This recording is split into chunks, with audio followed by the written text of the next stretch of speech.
And a rare rebuke of Israel from the US president. Donald Trump says he knew nothing about Israeli attacks on Iran's South Pars gas field, the largest in the world. The president posted on social media, no more attack will be made by Israel on the area unless Tehran retaliates against Qatar, which of course shares the gas field with Iran. Oil and gas facilities came under attack from Iran on Wednesday, including sites in Qatar, the UAE, and Kuwait. Saudi Arabia says it intercepted 4 missiles over Riyadh as foreign ministers from the region met in the capital.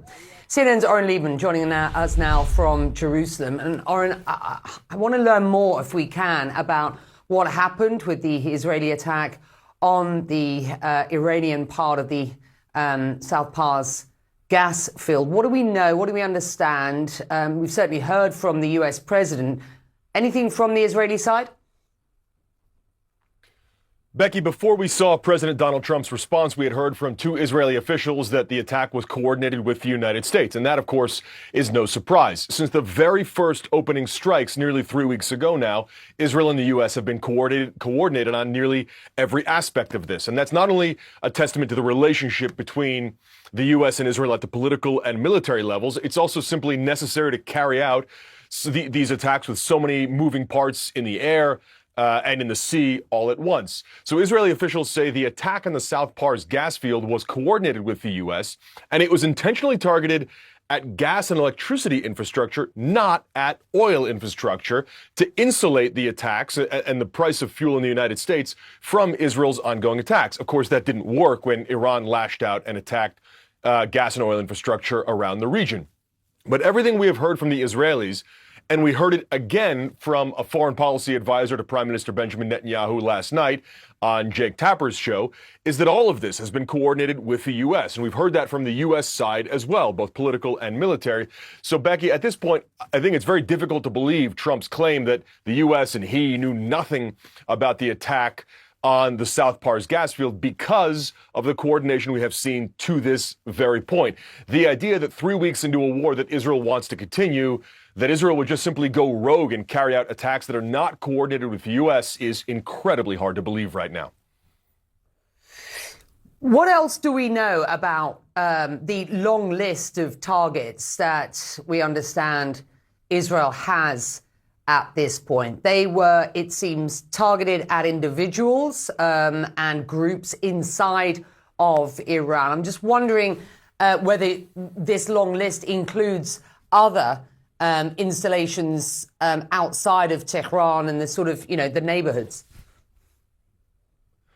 That answer is almost certainly. They're not going to give us a target list of what's remaining just yet, but we have seen them expand where they are striking. Yesterday, they acknowledged striking on Iran's northern border. Their first strikes, they say, in northern Iran. Israeli officials tell us they hit Iranian naval assets in the Caspian Sea, which is, again, the first time we've seen that since the war. There are also almost certainly more targeted killings that Israel is planning to carry out, including against Mujtaba Khamenei and others. So that list certainly has more targets on it, Becky, as the war continues.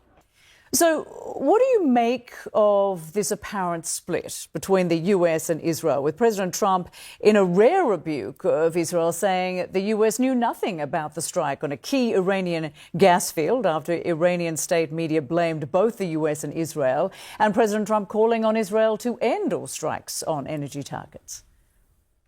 Now, my thinking about that is that President Trump has made a political analysis, and that is that the greatest vulnerability we in the United States, and especially the world, as your previous commentators have made mention, is vulnerability in the energy sector. So that particular political pressure, both domestic and foreign, is felt by President Trump. And what he saw was an attack. Perhaps, we don't know this for certain, but certainly initiated by Israel. Whether or not Israel had any previous approval or at least giving alerts to the United States, doubtful, nobody knows. But that hit energy.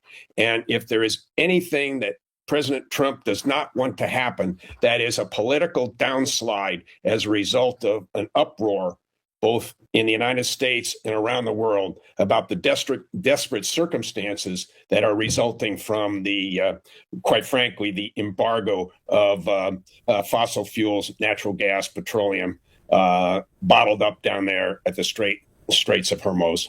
Could this signal the U.S. stepping back a little bit here? I am an optimistic person, so perhaps. Again, I'm not one of these who have, optimism hasn't pushed me to the point in which I would embrace the expectation that this war will end in another week to 2 weeks. And that's because we use an expression in the military, the enemy has a vote. And what that means, quite simply, is we can have all the best plans in the world. We can establish our objectives, limited or broader, but we are in a conflict with a regime that has a long history grounded in religious fanaticism. It is not so simple to encourage the Iranian leadership to abandon what, from its perspective, is an existential conflict, meaning Iran, from the date of its formation in 1979, has dedicated itself to self-preservation and directly, and has expressed very clearly, destruction of Israel and the implementation or imposition of huge pain on the United States. I don't see the Iranians necessarily backing down, regardless of what President Trump has done vis-a-vis Israel and the bombing of the South Paws oil fields. So what about boots on the ground? A U.S. military ship with almost 2,500 military personnel on board is heading to the region. And according to Reuters, the Trump administration is considering sending thousands more. Now, we don't know exactly what they'll be doing, but there is talk of them getting troops to extract Iran's enriched uranium or possibly sending them to Karg Island. How risky would these ground operations be?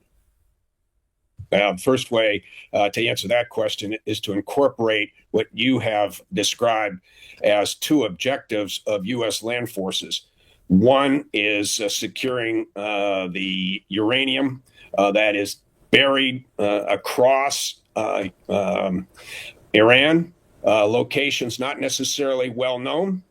That is a very difficult task because you're putting American soldiers in harm's way deep inside the country, and that becomes a real fight on the ground. The second use of American soldiers, at least from my perspective, is to establish some sort of enclave around the Straits of Hormuz. That is the area of vulnerability.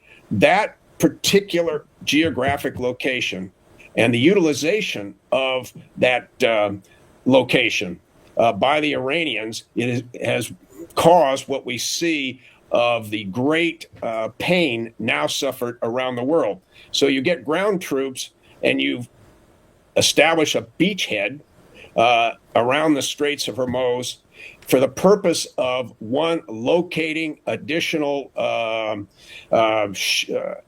ground to ship weapons, as well as Iranian forces, naval assets that constitute the threat to shipping.